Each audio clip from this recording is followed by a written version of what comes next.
Mesdames et messieurs, bonjour à toutes et à tous. Bienvenue sur un nouvel épisode de notre message audio.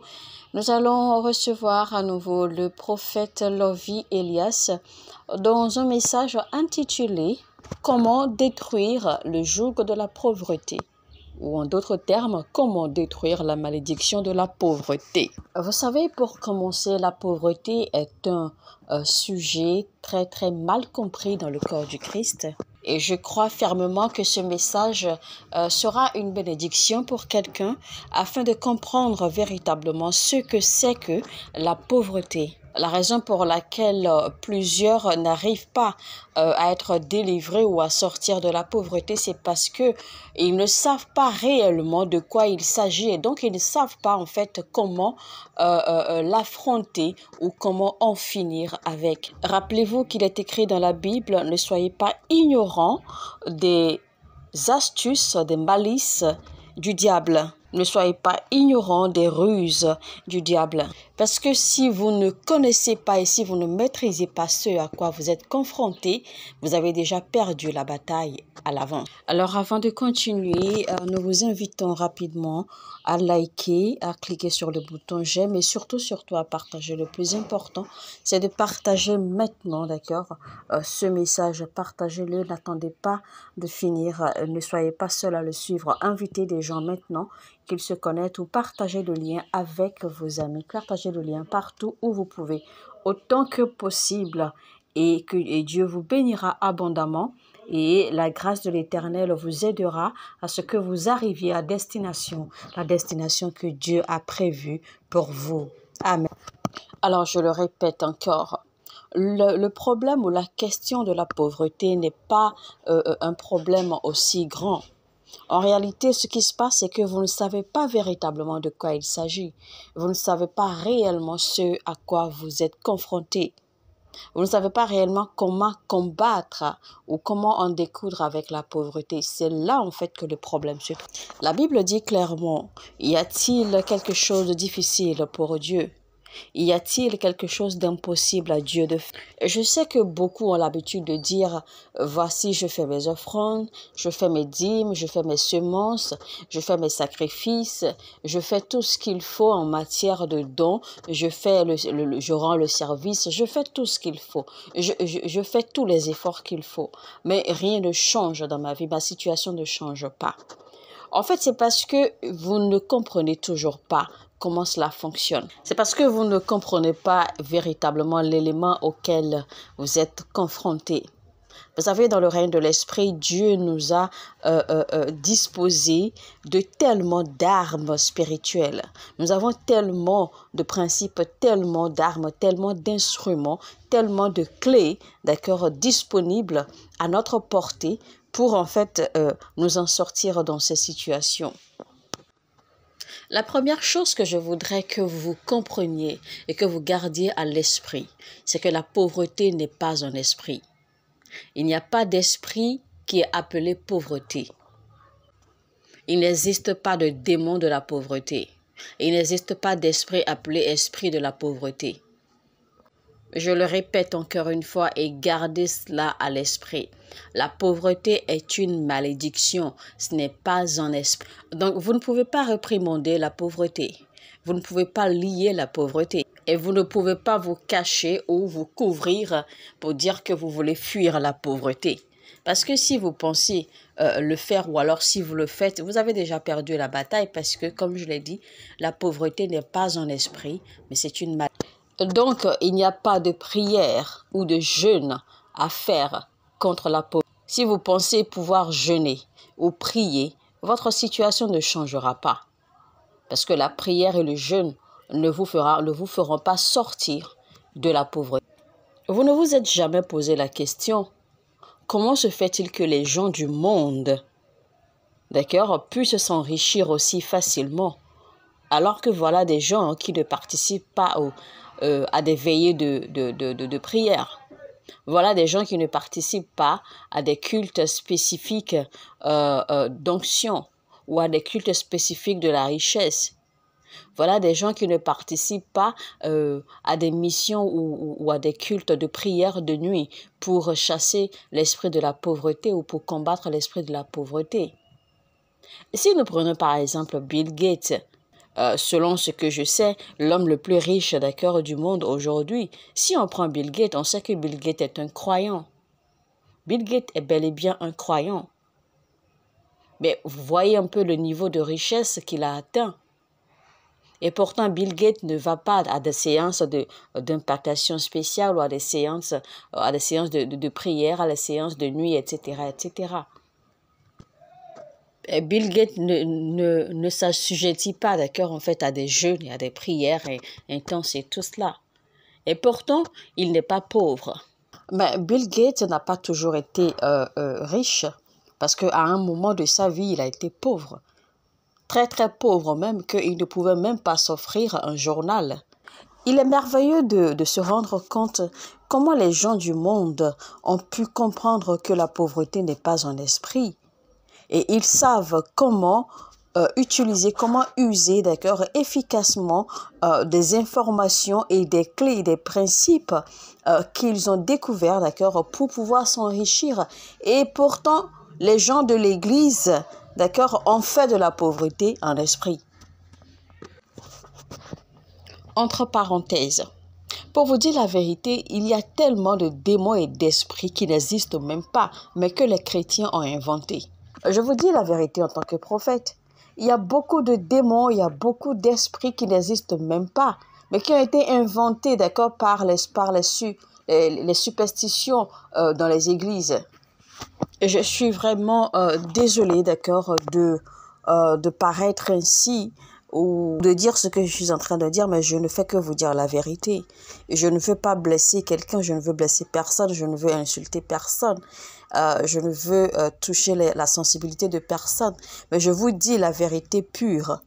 Il y a beaucoup de choses, beaucoup d'esprits et de démons qui n'existent pas du tout, mais qui ont été inventés, qui ont été imaginés par les chrétiens. Je vous dirais même qu'il y a eu beaucoup de sermons, beaucoup de messages et prédications qui ont été élaborés, d'accord, sur l'esprit de Jézabel. Alors que Jézabel, en réalité, Jézabel, c'est une femme et Jézabel était une sorcière. Jézabel n'était pas un esprit. Jézabel, c'était son nom à elle. Mais Jézabel servait un dieu. Jézabel servait une divinité qui est Baal.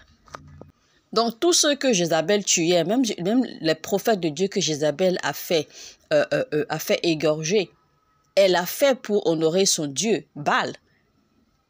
Jézabel était une sorcière. Donc, elle n'était pas un esprit. L'esprit qui était derrière elle, l'esprit derrière Jézabel, c'était Baal et non Jézabel. Donc, il n'y a rien que l'on appelle esprit de Jézabel. C'est Baal qui est derrière Jézabel. Jézabel n'était qu'une personne et son nom, c'est Jézabel. Jézabel n'était que adepte, d'accord, prêtresse d'un dieu, prêtresse d'un démon qui est Baal, d'accord, et c'était ce démon Baal en fait qui lui donnait la force et le courage de faire tout ce qu'elle faisait. Donc, Jézabel elle était un être humain comme vous et moi, et son nom, comme votre nom est Mireille, votre nom est Paul, etc., son nom c'était Jézabel. Son nom n'avait absolument rien à voir avec un esprit. L'esprit qui la contrôlait était Baal. C'est l'esprit de Baal. C'était le démon Baal qui la contrôlait et non Jézabel. C'est pour cela que jusqu'à aujourd'hui, les gens continuent à réprimander ou à lier, à combattre l'esprit de Jézabel et pourtant l'esprit de Jézabel refuse de mourir. Jézabel elle-même, elle est déjà morte depuis. Elle a eu son jugement depuis longtemps et ça c'est fini ça. Est-ce que vous ne vous êtes pas rendu compte que tout au long dans la Bible, personne n'a combattu Jézabel, personne n'a soulevé l'histoire de Jézabel et personne n'a soulevé une quelconque histoire parlant d'un esprit qui est nommé Jézabel qui est en train de déranger les gens, etc. Personne, aucun des apôtres, aucun des prophètes, personne en fait, après l'histoire de Jézabel dans la Bible, plus personne n'a jamais parlé d'elle. Il n'y a plus jamais eu rien la concernant. Elle était décédée, elle a eu le jugement de l'Éternel, elle était décédée, son histoire était finie là. Et il n'y a pas d'esprit, d'accord, d'elle qui soit en train de déambuler. Non, ça n'existe pas. Mais pourtant, jusqu'à encore aujourd'hui, l'Église continue à combattre, à évoquer l'esprit de Jézabel. Mais ce que l'Église ne sait pas, c'est que ce faisant, l'Église est en train de donner, d'accord, des idées au diable pour créer, parce que ce faisant, le diable peut manipuler des femmes, d'accord, et les utiliser à son compte. Et puis l'on dira que voici, elle est possédée par l'esprit de Jézabel, alors qu'il n'y a rien qui existe comme esprit de Jézabel. Et le plus drôle dans tout cela, vous allez voir en fait que généralement dans l'Église, les gens associent l'esprit de Jézabel à la séduction. Alors que ça n'existe pas. Il n'y a pas d'esprit de Jézabel, ça c'est un. Et la séduction est une autre chose, complètement différente à l'esprit qui animait Jézabel qui est Baal. La séduction est totalement différente. Ça c'est un autre esprit, c'est un autre univers. Donc, malheureusement, nous sommes là à passer du temps à inventer, à créer des esprits et des démons. Et on s'étonne que nous prions toute la nuit, nous faisons des veilles de prière et pourtant, on n'arrive pas à s'en sortir. Enfin, ces choses ne peuvent pas être brisées parce qu'en fait, ces choses ont été créées, d'accord, par l'imagination de l'homme. Ces choses ont été créées sur la base des superstitions de l'homme. Et donc, puisque ces choses n'existent pas, eh bien, elles ne peuvent pas être liées, elles ne peuvent pas disparaître. Vous ne pouvez pas les détruire. Parce que vous ne pouvez pas détruire quelque chose que vous n'identifiez pas. Il faut détruire une chose que l'on a identifiée clairement. Et ce que les gens ne savent pas aussi, c'est que ce faisant, eh bien, le diable se cache facilement derrière vos imaginations. Parce qu'en fait, ces esprits et ces démons dont vous parlez, dont vous sortez les noms, en fait, n'existent pas véritablement. Donc, le diable se cache derrière aussi.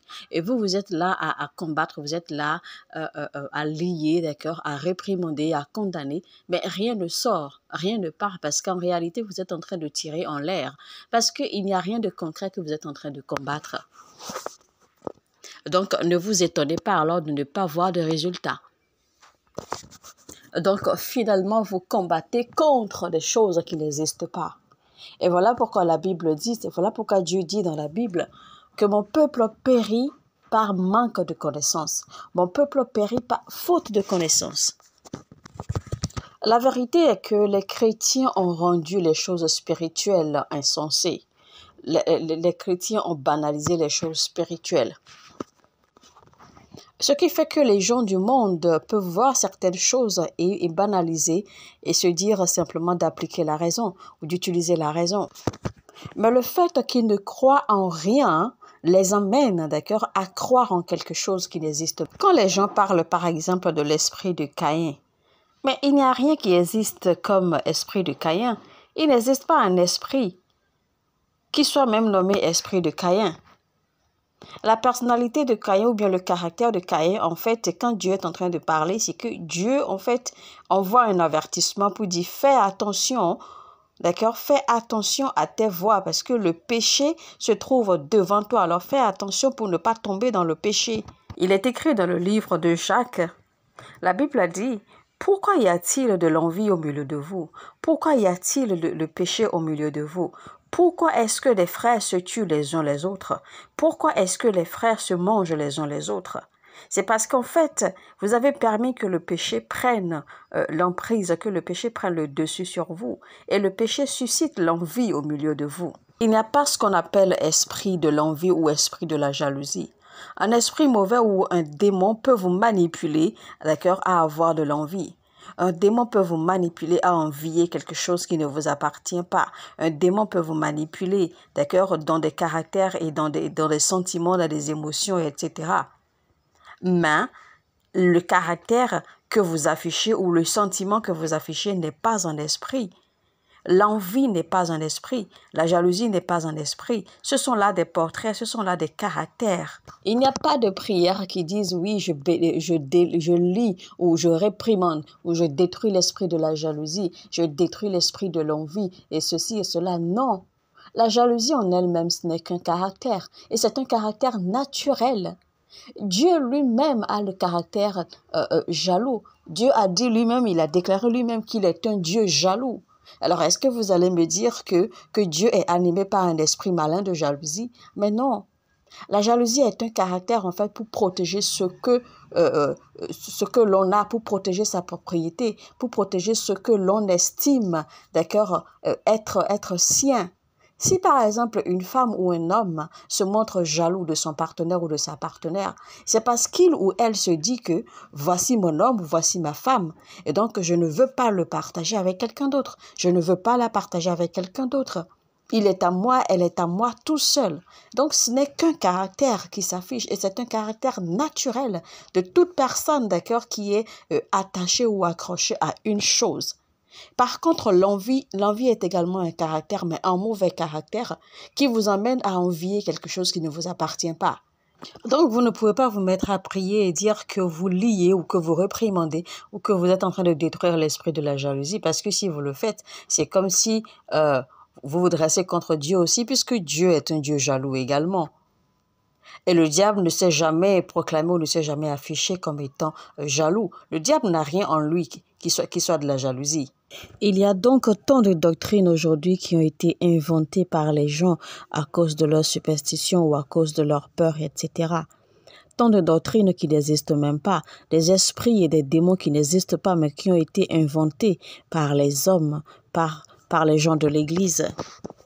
Les gens vont jusqu'à même dire qu'il y a ce qui est l'esprit de la peur. Et il y a des gens, vous verrez des gens d'accord qui se lèvent et qui se mettent à prier contre ce qu'ils appellent l'esprit de la peur. Mais non, il n'y a rien qui s'appelle esprit de la peur. Ce que les gens appellent esprit de la peur, en fait, aujourd'hui, n'est rien d'autre que de l'incertitude. Parce que quand les gens sont incertains, d'accord, de quelque chose, par exemple, quand les gens ne sont pas certains de faire des pas ou de poser des actes ou de se lancer dans quelque chose, ou ils ont peur de se lancer, ou ils ont peur de prendre des risques, ils ont peur de faire le pas, ils ont peur de parler, ou ils ont peur de ceci ou de cela. Quand les gens ont peur de s'engager, d'accord, peu importe la nature d'engagement, eh bien, ils se disent que c'est la peur et ils se disent en même temps qu'il y a un esprit derrière. Ils se disent en même temps qu'il y a un esprit qui les empêche, d'accord, en fait, de faire le pas. Et ils commencent à prier, ils commencent à lier un esprit qui n'existe pas, que eux, ils appellent l'esprit de la peur. Mais non, ça, ce n'est rien d'autre que de l'incertitude parce que vous n'êtes pas sûr. Vous n'êtes pas certain, d'accord, de ce que vous voulez faire ou du résultat que vous allez avoir. Vous avez le doute. Donc ça, ce n'est pas de la peur. Si ce qu'on appelle réellement l'esprit de la peur doit posséder quelqu'un, cette personne ne sera plus normale parce que cette personne sera internée, d'accord, dans des maisons psychiatriques où cette personne va se retrouver à la rue. Parce qu'en réalité, ce qu'on appelle l'esprit de la peur ne fonctionne même pas tout seul. L'esprit de la peur fonctionne avec un autre esprit. L'esprit de la peur évolue en couple avec un autre esprit qu'on appelle Terra. Et cet esprit, en fait, quand cet esprit vous possède, eh bien, vous n'êtes pas normal. Vous êtes fou, vous devenez fou, vous perdez la raison. Vous vous retrouvez dans la rue. Ou soit, c'est que si on arrive à vous attraper, eh bien, vous vous retrouvez dans des maisons psychiatriques. Voilà donc des choses que les gens ne connaissent pas et ils se mettent à inventer des esprits, des démons partout, des forces partout. Dieu a dit clairement qu'il ne nous a pas donné l'esprit de la peur. Il ne nous a pas donné un cœur pour avoir peur. Mais il nous a donné un cœur pour être courageux. Car il a dit, soyez courageux. Dieu a dit clairement, n'ayez pas peur parce que je suis avec vous. Donc, soyez courageux et avancez. Et c'est là que vous voyez les gens en train de prier sévèrement et sérieusement, disant, voici, je maudis, je détruis, je lis, je réprimande l'esprit de la peur. Mais non, ce n'est pas une prière qu'il faut faire. Il faut plutôt demander chaque fois que vous vous retrouvez dans une situation d'incertitude, une situation de doute, une situation où vous flippez par exemple pour avancer vers quelque chose ou pour faire quelque chose. Au lieu de vous mettre à lier, à détruire, à combattre un esprit de peur qui n'existe pas, eh bien demandez simplement que le Seigneur vous donne le courage, qu'il vous encourage, qu'il vous fortifie, qu'il vous donne l'audace pour avancer et pour pouvoir faire ce qu'il vous demande de faire. Ça, c'est plutôt la prière à adresser à Dieu. C'est à Dieu qu'il faut faire cette demande-là. Chaque fois que vous vous retrouvez dans des situations pareilles. Rappelez-vous, quand les disciples avaient peur de pointer le nez dehors, quand ils avaient peur de la réaction de la foule, de la réaction du peuple, quand ils vont sortir pour aller prêcher l'évangile. Les disciples ils étaient effrayés et ils se cachaient parce qu'ils avaient peur, ils doutaient. D'accord? Ils avaient peur de la réaction de la foule. Ils avaient peur que le peuple les bastonne, que la foule les attrape, que la foule leur fasse du mal parce qu'ils vont sortir pour aller prêcher l'évangile. Ils avaient peur. Mais qu'est-ce qu'ils ont dit? Ils ont adressé cette prière à l'Éternel. Ils ont dit, Seigneur, étends ta main à travers nous et fais plus de miracles. Ils ne se sont pas mis à lier, à prier contre, à détruire l'esprit de la peur, mais ils ont plutôt demandé que l'Éternel étende sa main, qu'il les fortifie, qu'il les rende courageux et que l'Éternel à travers eux fasse plus de miracles, de sorte à ce que les gens reconnaissent que Jésus-Christ est véritablement le Fils de Dieu. Et la Bible nous dit immédiatement que l'Esprit de Dieu avait environné, avait envahi là où ils se trouvaient. L'Esprit de Dieu avait envahi là où ils étaient et l'Esprit de Dieu était reposé sur eux et l'Esprit de Dieu les avait remplis de force et de courage afin qu'ils puissent sortir maintenant tête haute pour aller prêcher l'Évangile. Et immédiatement, les apôtres étaient fortifiés. Ce doute, cette incertitude, cette frayeur qui se trouvait en eux, cette peur qu'ils avaient de la foule avait immédiatement disparu parce que l'Esprit de Dieu était reposé sur eux avec la force, avec le courage, avec l'audace et du coup, ils n'avaient plus peur de rien du tout et ils sont sortis courageusement, tête haute et ils sont allés pour annoncer l'évangile. Voilà donc pourquoi beaucoup n'arrivent pas à sortir de la pauvreté. Certains d'entre vous-même, l'on vous aura donné de la prophétie. Certains d'entre vous-même, vous avez peut-être reçu des prophéties selon lesquelles vous serez riche, vous serez prospère, vous serez fortuné, vous allez réussir et ceci et cela. Mais le temps passe et vous ne voyez rien se manifester. Le temps passe et vous ne voyez rien s'accomplir. Et vous commencez à vous poser des questions. Comment se fait-il que la prophétie ne se manifeste pas sur ma vie? Mais c'est simplement, chers frères et sœurs, parce que vous ne comprenez pas ce que c'est que la pauvreté, ça c'est un, ce que c'est que la prospérité, ça c'est deux. Et vous ne savez même pas comment le système de la prospérité, comment les principes de la prospérité fonctionnent et comment le principe ou les principes de la pauvreté agissent. Donc, nous prions mal parce que nous ne comprenons pas. Alors, si les gens dans le monde ou si les gens du monde savent comment prospérer et vous êtes toujours à l'église et vous attendez encore, vous espérez encore une onction particulière qui sera versée sur vous ou qui vous sera transférée pour que vous commenciez à gagner des millions ou pour que vous commenciez à entrer dans la prospérité, ben non. Alors que vous ne connaissez même pas les principes de la prospérité, vous ne connaissez pas le chemin qu'il faut traverser pour avoir les millions ou pour atteindre la prospérité. Vous savez, malheureusement, des générations de personnes sont endormies ou sont détruites à cause de fausses doctrines. Et vous savez, on est arrivé au point même où les gens du monde nous insultent, les gens du monde nous jettent à la figure que nous allons toujours à l'église, que les gens de l'église, que ces gens-là, ces hommes de Dieu et tout ça là, volent notre argent, ces hommes de Dieu volent votre argent, ces hommes de Dieu vous mentent, ces hommes de Dieu vous utilisent, etc. Voici, nous en sommes même arrivés à ce point aujourd'hui dans le corps du Christ, face au monde malheureusement. Mais pourquoi est-ce que les gens du monde disent que les hommes de Dieu ou que les pasteurs, etc., en fait, volent votre argent? Pourquoi est-ce que les gens du monde vous disent cela? Est-ce que vous n'êtes jamais posé la question?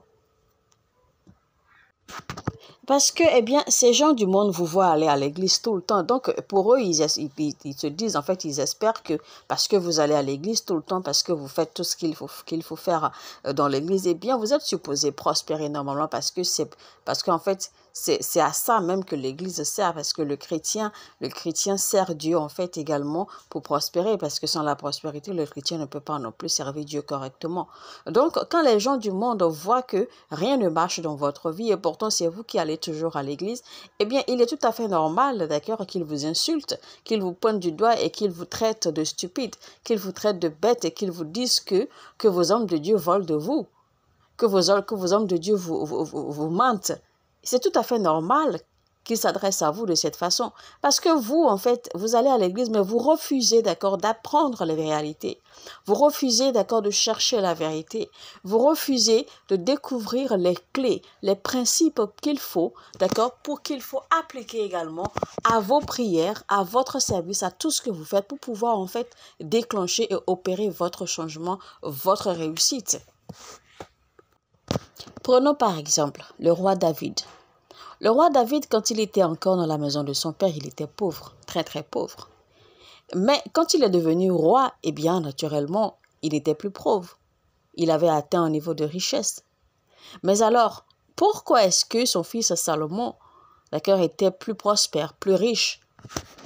Donc, les chrétiens, d'accord, les enfants de Dieu doivent à un moment se poser des questions pour chercher à comprendre pourquoi, comment se fait-il qu'ils ne réussissent pas?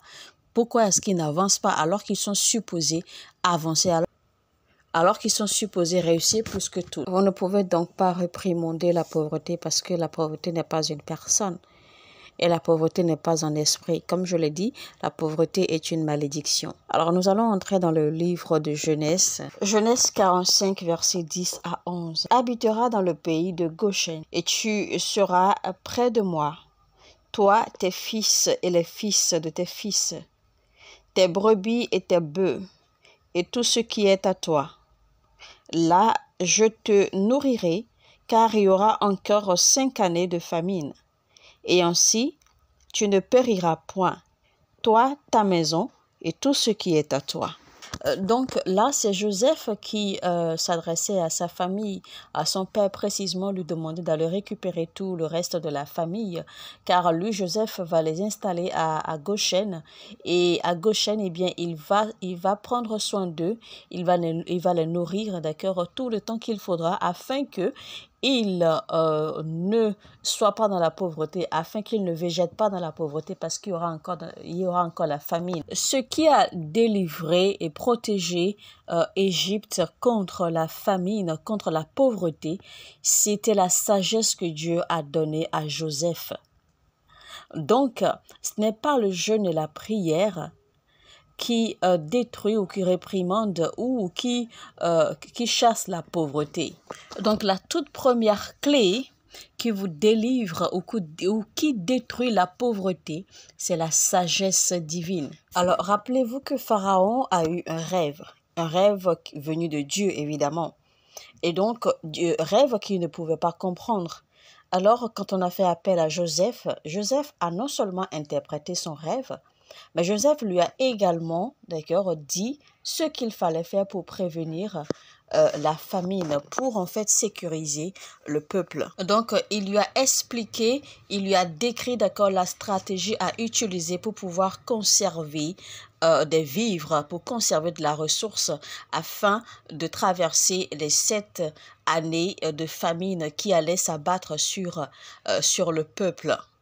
Maintenant, il faut souligner en fait que cette stratégie que Joseph a donnée au roi ne faisait pas partie du rêve que Dieu a donné, d'accord, au roi, parce que Dieu a donné un rêve au roi.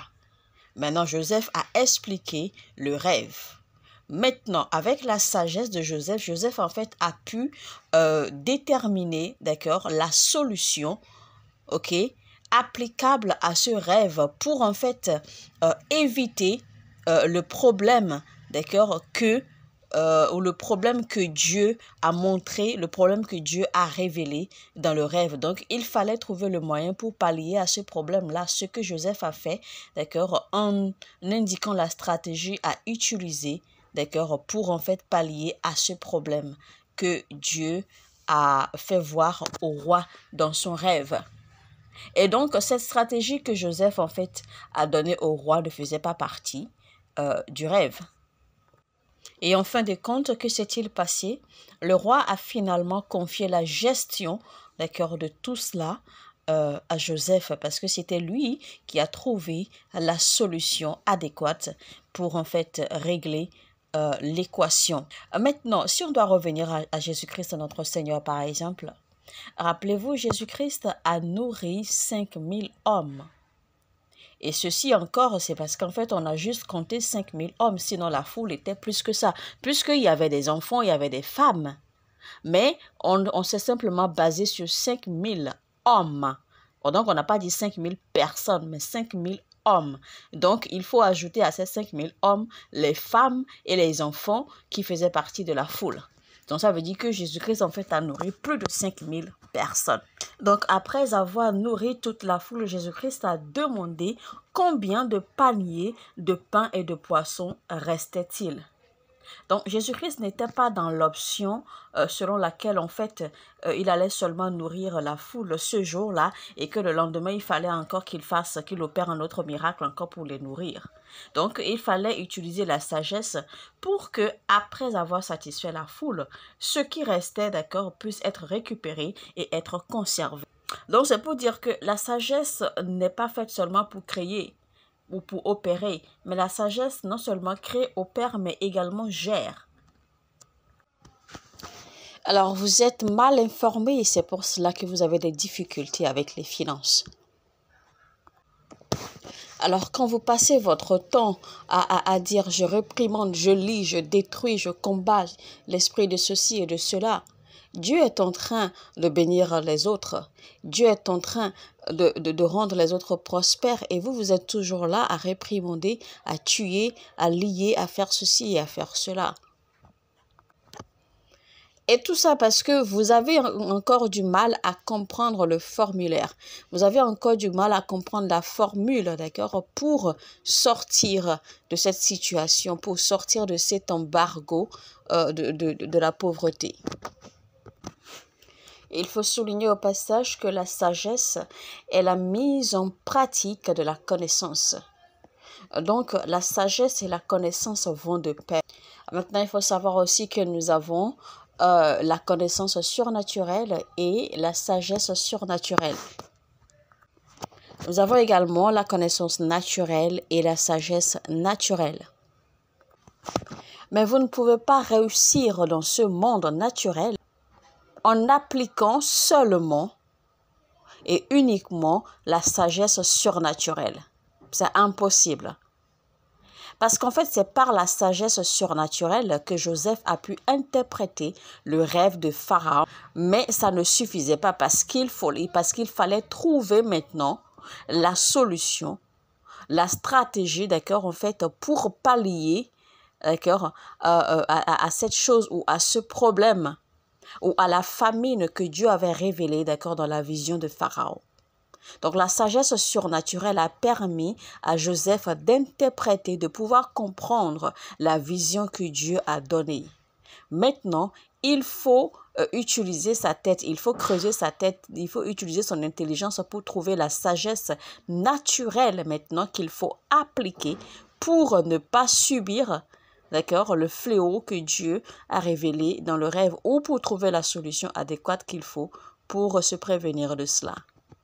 Voilà pourquoi j'ai dit que vous ne pouvez pas réussir et vous ne pouvez pas survivre dans ce monde naturel seulement en utilisant la connaissance et la sagesse surnaturelle. Et c'était également par la sagesse naturelle que Joseph a pu gérer, d'accord, de façon efficace tout ce qui était à sa charge dans la maison de Potiphar. Alors que quand il était dans la maison de son père, il n'avait rien à sa charge. Il n'avait rien à gérer. Mais quand il est arrivé, quand il est entré, d'accord, dans la maison de Potiphar et qu'on lui avait confié des tâches, des charges, eh bien, il fallait maintenant qu'il se développe pour réveiller la sagesse naturelle, pour pouvoir en fait survivre, d'accord, dans l'environnement dans lequel il était. Et donc, dans la maison de Potiphar, c'est alors que Joseph a appris alors à gérer les choses. Il a appris à trouver des solutions et à gérer les choses de façon efficace. Ce n'est pas parce que Dieu vous a dit que vous allez devenir ceci, que vous allez devenir cela. Ce n'est pas parce que la prophétie vous dit que voici votre avenir, voici ce qui arrivera et tout cela, que vous n'avez plus besoin de faire des efforts. Ce n'est pas pour cela que cela va arriver comme par magie.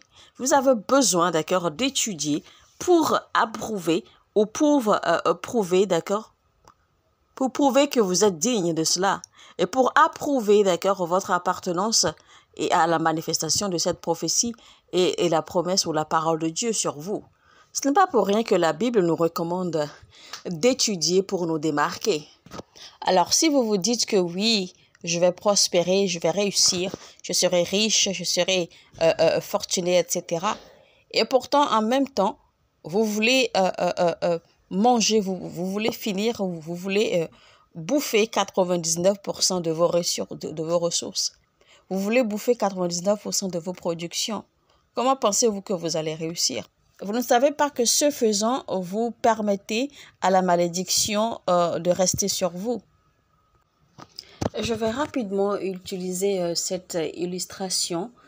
Quand on était jeune, en fait, on regardait, il y avait un dessin animé sur Disney qu'on regardait où la princesse avait été maudite, d'accord, par sa tante ou la reine, je ne me rappelle plus. Mais elle avait été maudite, elle avait été plongée dans un sommeil